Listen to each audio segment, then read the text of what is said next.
Thank you. Good morning, and what a great turnout we have today. It's good to see so many people gathered here, women and men, as well as other places around our great nation. Yes, I believe America is already great. One thing that makes us great is that it's gatherings like this and the people here who speak up for those who cannot speak for themselves, for the rights of all. The people who speak for those and judge fairly and defend the rights of the poor and the needy. As you can see, I'm carrying with me today a baton. Yes, this one is a little toy. And when I was a young girl, I had a baton. I had one of those that you really could twirl. And I twirled it around and around and around and around. And it didn't go anywhere. It didn't even always have much of a direction. It just went in circles. Later, when I became a little more skilled with it, I could control it and make it do more than just go around and around. And I found that I could lead with it. I could lead other twirlers. I could even teach younger girls how to twirl.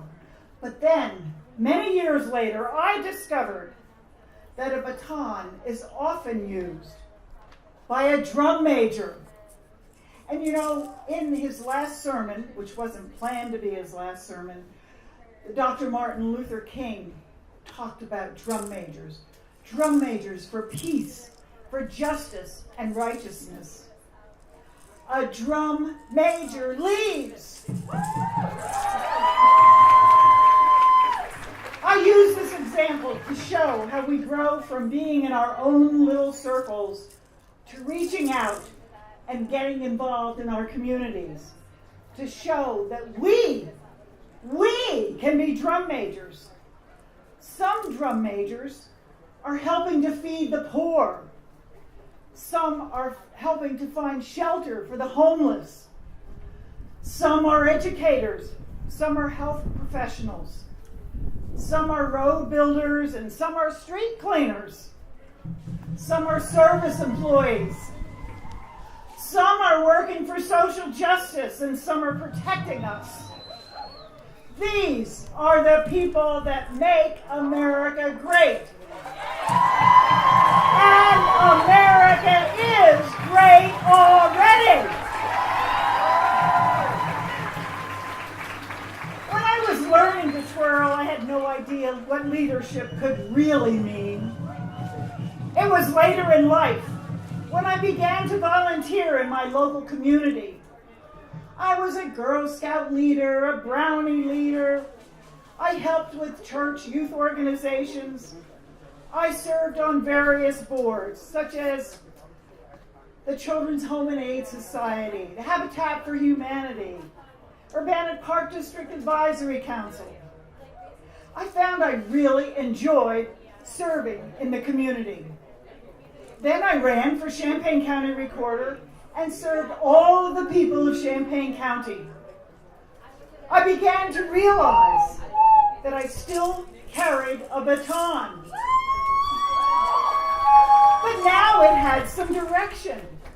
It didn't just go in circles. We have to keep reaching out and not stay within our spheres. Now my baton was used to help the office go in a new direction. Serving the public is what a public office is for. Making changes where they are needed is one of the things a leader does. And when I left that office, I worked in other areas of the community, the university YMCA, the YWCA at the University of Illinois. I took direction and I gave direction. When I was state representative, sometimes the baton needed to go in several directions. I was able to learn more ways of twirling that baton, and constituents were a big part of my life. Serving them was of utmost importance. It was also important to work with young people who wanted to learn about government. And over the years, I had many interns, both young men and young women. It was important to me, as well as them, for them to have a true learning experience. And you know many of those young interns because they're here today. I had several young women who interned, and they went on to be leaders in their own right.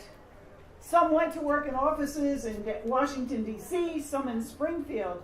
One young woman who came into my office quite regularly and learned a whole lot about government is here today, I think, and she ran for county board.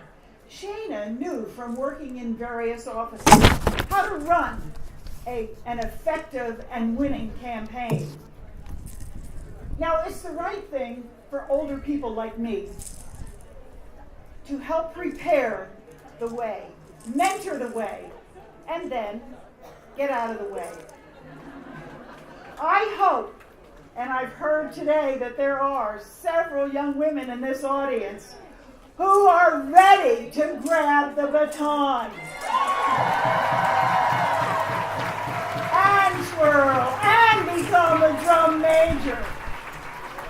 There are some who are already running for public office. I applaud them.